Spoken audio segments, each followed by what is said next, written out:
It was supposed to be just another high-profile interview, bright studio lights, cameras rolling, and millions watching from across the country. But as the countdown clock ticked down in the control room, a quiet tension filled the air. Producer after producer whispered into their headsets, sensing something electric was about to unfold. It wasn't just a political debate, it was a clash of personalities, ideas, and egos, the kind of moment that defines careers and ignites public conversation. Governor Gavin Newsom sat upright in the guest chair, his polished suit immaculate, his usual composure intact. Across from him, Megyn Kelly adjusted her earpiece and glanced at her notes, but her eyes were steady, almost predatory. She'd been preparing for this interview for weeks, studying every angle, every policy, every potential weak spot. She knew tonight would be different. She would go beyond the rehearsed talking points and expose the cracks in the carefully maintained image.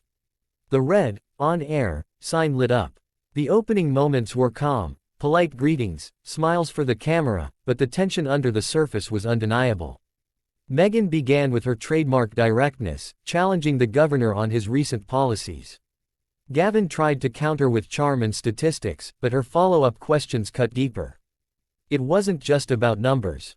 It was about people. Megyn brought up the story of a single mother from Fresno, struggling to keep her small business afloat after the latest round of regulations. She named her, Elena Rodriguez. She told of Elena's late nights, her dwindling savings, her resilience, a face and name behind the policy debates. Gavin hesitated. For the first time in the interview, his polished tone faltered. The audience could feel the shift. It wasn't just an argument about politics anymore, it was about humanity. Megyn pressed on, recounting stories of small-town firefighters losing funding, teachers working 2 jobs, families moving out of state for a chance at stability. Every example was personal, emotional, undeniable. Then came the pivotal moment, the one that would go viral. Megyn leaned forward, her voice quiet but razor-sharp. "Governor, do you realize that behind every line item on your budget are real people living real struggles? What do you say to them right now, tonight, as they watch you on this screen?" The camera zoomed in on Gavin's face. The mask cracked. His jaw tightened. His hands gripped the armrests. "I'm doing what's best for California," he snapped, his voice rising, almost trembling with frustration. "It's complicated. You can't understand the pressures of governing." But Megyn didn't flinch. "Then help us understand," she said softly.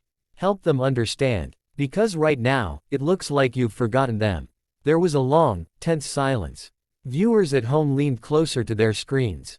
For the first time, Gavin seemed less like a politician and more like a man under immense pressure, a father, a husband, a human being caught in the machinery of power. His anger wasn't just toward Megyn. It was toward the system, the expectations, the impossible demands. And then, something unexpected happened.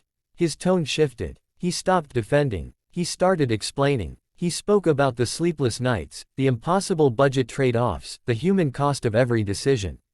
He admitted the flaws, the mistakes, the moments of doubt. He even mentioned Elena by name, promising to review her case personally.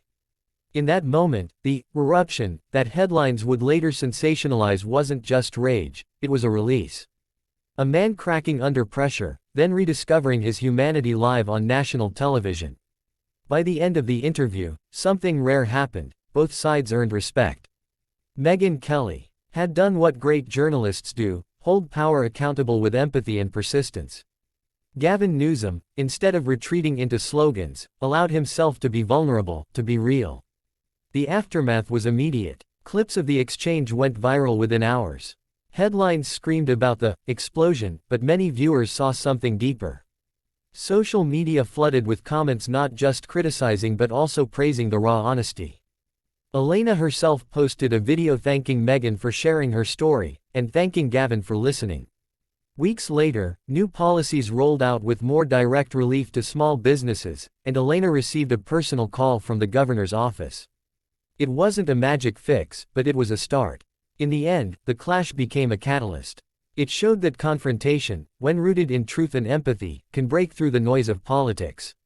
It reminded millions of viewers that even the most powerful leaders are still human beings capable of change. And that was the real story, not the shouting, not the headlines, but the moment of connection that sparked hope.